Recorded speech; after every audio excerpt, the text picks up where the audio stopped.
भारतीय सिनेमा के इतिहास में कुछ नाम आपको मैं बता रहा हूँ जो अमर है, पर एक उम्र के बाद वह वाकई में ही जिंदा होते हुए मर गए हैं। इसका कारण आपको बताऊंगा। फाइनेंशियल प्लानिंग सही नहीं करने के कारण से ऐसा हुआ। वह जिंदा होते हुए भी खुद को मरे हुए महसूस करते हैं। बहुत सारे ऐसे कलाकार हैं जिन्होंने धन, दौलत, शोहरत बहुत कमाए, पर सही इन्वेस्टमेंट प्लानिंग नहीं करने के कारण से उनका बुढ़ापा बहुत ही गरीबी और हालत खराब में बीता। कहते हैं जब इंसान का अच्छा दिन चल रहा है तो उन्हें अपने आने वाले बुरे दिन के लिए भी बचाना चाहिए। ये ऐसे कलाकार हैं जिन्हें हम जानते हैं, जैसे भाद भूषण, भगवान दादा, राज किरण, मीना कुमारी, परवीन बॉबी, ए.के. हंगल। आपको इनके बारे में थोड़ा बता दूं।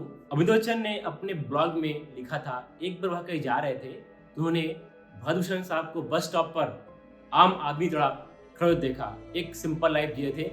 उन्हें कोई भी जानता नहीं था कि वह किस जमाने में सुपरस्टार थे, जबकि वह 50 के दशक के रोमांटिक हीरो थे। वहाँ भी बुढ़ापे में एक आम आदमी की तरह जिंदगी जी रहे थे। शान शौकत चले गए थे, मुश्किल से वो अपनी लाइफ को जी रहे थे। वही एक कलाकार भगवान दादा, जिनके बारे में आप सुनेंगे तो अबाक रह जाएंगे। भगवान दादा को भारत का पहला डांसिंग सुपरस्टार कहा गया था। उनके पास समुद्र किनारे आलीशान बंगले जिसमें 25 कमरे और 7 कार थी, लेकिन बाद में समय ऐसा आया कि उन्हें मुंबई के चाल में अपनी जिंदगी जीनी पड़ी, क्योंकि वह दिवाली हो चुके थे। उन्हें कभी सोचा नहीं था कि मैं भी कभी फ्लॉप हो सकता हूँ, मैं भी कभी गरीबी के दिन देख सकता हूँ। इतना सन्नाटा क्यों है भाई? फिल्म शोले का यह फेमस डायलॉग ए.के. हंगल जी, जो कि उस जमाने के एक बेहतरीन एक्टर और पैसे वाले थे, बच्चे छोड़कर अपने काम पे चले गए। जीवन का आखिरी दिन उन्होंने अस्तबल में गुजारे।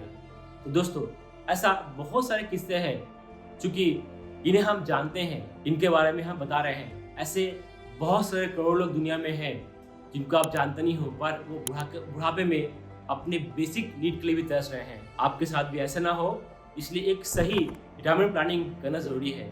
और इसके लिए बहुत कुछ नहीं करना है, सिर्फ 20-25 साल तक आप अपने लिए एक सही प्लानिंग करें तो आप आपके आने वाले 20-25 साल को आराम से जी सकते हैं। रिटायरमेंट का मतलब यह नहीं कि आप बूढ़े हो गए हो या कोई काम नहीं कर रहे हो।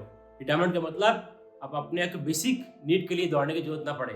मतलब जो भी आपका बेसिक नीड है उसके लिए आप भागो मत। जैसे घर के खर्चे, घूमना फिरना, मस्ती करना, इन सब के लिए आपको किसी के सामने हाथ ना फैलाना पड़े। मतलब आप फाइनेंशियली फ्री हो गए। अब जो समय बचा उसका आप अपने पैशन में लगाइए।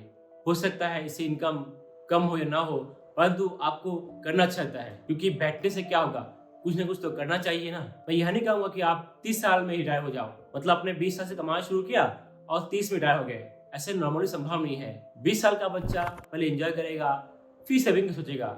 सही माने में 25-26 साल से लोग सेविंग करना शुरू करते हैं। तब तक वह मस्ती के मूड में होता है, उसको कितना भी समझा लो वह सेविंग करना नहीं चाहेगा। खासकर रिटायरमेंट प्लानिंग, उसको लगता है अभी तो जवान हूँ, क्या करना है ऐसे प्लानिंग करके। जबकि सही समय यही है, क्योंकि आप जितना भी पैसा आज बचाएंगे उसका आपको एक बड़ा अमाउंट कंपाउंडिंग में मिलेगा। और इस फंड को यदि आप लिक्विड फंड में पार्क करते हैं और सिर्फ आपको 3% का SWP सिस्टमेटिक विड्रॉल प्लान मतलब पर मंथ मिलता है, तो भी आप अगला 25-30 साल चला सकते हो। तो आइए जानते हैं कैसे आप अपना रिटायरमेंट प्लानिंग को अच्छे से कर सकते हैं। इसके लिए हम महंगाई को ध्यान में रखते हुए एक इन्वेस्टमेंट ऑप्शन देंगे, जिससे आपको अपनी आने वाली जिंदगी आराम से कटेगी। आप हर महीने 10,000 सेविंग करें और हर साल 10,000 में मात्र 5% वृद्धि करें। मतलब इस साल 10,000 रहेगा तो अगले साल 10,500 रहेगा, उसके अगले साल 11,000 रहेगा।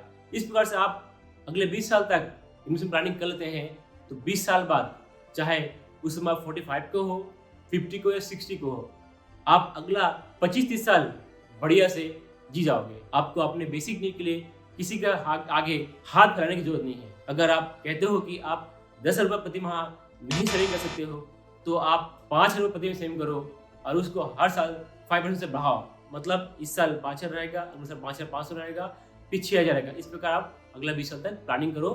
फिर कोशिश करो ड्यूरेशन लंबा हो, 20-25-30 साल होना चाहिए, तभी कंपाउंडिंग का फायदा मिलता है। कोई बात नहीं, 25 हो, 30 साल हो, जो भी प्लानिंग करते हो उसको भी फाइनेंशियल फ्री हो गया है ना, तो आपको कहीं भी कुछ मांगने की जरूरत नहीं है। तो आइए देखते हैं नेट के सहारे से कि कैसे हम एज ए सॉफ्टवेयर या फाइनेंशियल कैलकुलेटर से हम अपनी प्लानिंग कर सकते हैं। प्लानिंग इस प्रकार से है, जैसे एग्जांपल दिया मैंने, यदि आप पर मंथ 10,000 सेविंग करते हैं और 10% हर साल इंक्रीज करते हैं। मतलब पहला साल में 10,000 रुपया, और साल 10,500 रुपया, फिर 11,000, इस प्रकार से करते हैं। तो 15% की ग्रोथ भी हम मानते हैं साल का। तो आपका 20 साल में आपका जमा हो रहा है 68 लाख के आसपास जमा हो रहा है, 2 करोड़ का प्रॉफिट आ रहा है, टोटल 2 करोड़ 78 लाख के आसपास आपका अमाउंट बनेगा। ठीक है, इस प्रकार से हमने एक चार्ट बना के आपको दिया है। ठीक है, ओके। अब इस 2 करोड़ 70 लाख को देखना है। यदि आज आपका खर्चा महीने का 30,000 रुपया है मान लीजिए, ठीक है। अब मैंने महंगाई को ओनली माना है 6%। आपका आज का खर्चा 30 रुपये महीने का है, 6% महंगा माना है, तो 20 साल में आपको रहेगा उसी खर्चे को एडजस्ट करने के लिए लगभग लगेगा 96,000 के आसपास लगेगा। मैंने 6% महंगा माना, कम या अधिक हो सकता है, तभी 6% मान के मैंने ये प्लानिंग किया हुआ है। अब हम आते हैं, यदि आपका फंड का ग्रोथ 2 करोड़ 70 लाख आया गया है के आसपास आ रहा है मान लीजिए, यदि आपका फंड का ग्रोथ 2.78 करोड़ के आसपास का है, और यदि आप 90,000 पर मंथ निकालते हैं अगला 20 साल पे, मैंने कहा कि आपका जो अमाउंट है 2.78 करोड़ के आसपास का, उस पर 3% ग्रोथ भी आता है और महंगाई 5% होता है, तो आपको अगले 20 साल तक आपने जो जमा किया पैसा वो आप हर साल यूज़ कर सकते हो।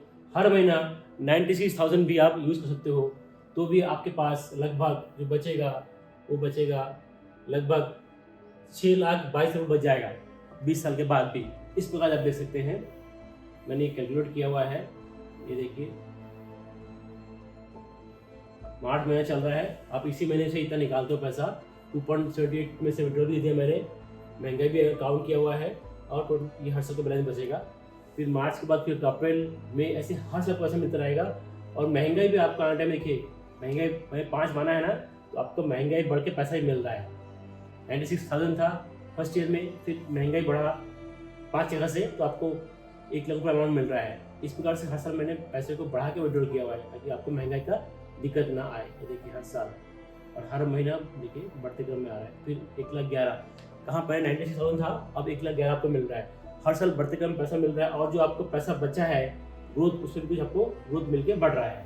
मतलब 3% विड्रॉल कर रहे हैं तो महंगाई 5% है, उसके बाद भी सेटिंग के साथ आपका पैसा देखिए हर महीना आपको हमने शो किया हुआ है, हर महीने आपको देखिए मिल रहा है। इस प्रकार से प्लानिंग आप करेंगे तो एक एज के बाद आपको किसी से पैसा मांगने की जरूरत नहीं है। पर मंथ मैंने 10 का लिया है, आप पर मंथ 5 का आप सॉफ्टवेयर में डाके देखिएगा आप कितना फंड आएगा। एग्जाम्पल मैं आपको दे रहा हूँ, पर मंथ 5 भी करते हैं आप, तो देखिए पर मंथ 5 करते हैं, एग्जाम्पल भी हम लोग 5 करते हैं, 10% हर साल बढ़ाते हैं, मान लीजिए 15% ग्रोथ मानता हूँ, तो 25 साल में आपके पास लगभग 3.29 करोड़ रुपीज़ हो जा रहे हैं, जिसमें से इन्वेस्टमेंट आपको हुआ है 59 लाख रुपीज़, और 2.70 करोड़ का आपका प्रॉफिट आया है। टोटल 3.29 करोड़ आपका अमाउंट बन रहा है। इसको आप रखिए सॉफ्टवेयर में, 3% आप विड्रॉल लीजिए, जो भी उसमें आपको लगता रहना चाहिए वो लीजिए। अब महंगे 5-6 रखिए, तो आपका 15-20 साल 25 साल आपका कट जाएगा। एक एज के बाद आपको रिस्पेक्ट मिलता रहेगा। तो दोस्तों आपने देखा कि कैसे आप छोटे से इन्वेस्टमेंट से एक बड़ा अमाउंट बनाते हो और लाइफ टाइम के लिए इनकम की तैयारी करते हो। पहले आपको अपने इस पैसिव इनकम तैयारी करना है, उसके बाद पैसा बचेगा तो आप आगे की तैयारी करें, मस्ती करें, एंजॉय करें, कुछ भी करें, लेकिन पहले आप अपने लिए सेविंग करें। दोस्तों यह वीडियो आपको अच्छा लगा तो आप अपने दोस्तों को शेयर करें, सब्सक्राइब करें और बेल आइकन दबाना मत भूलें, क्योंकि आपका यही प्यार मुझे मेहनत करने के लिए प्रेरणा देती है। धन्यवाद।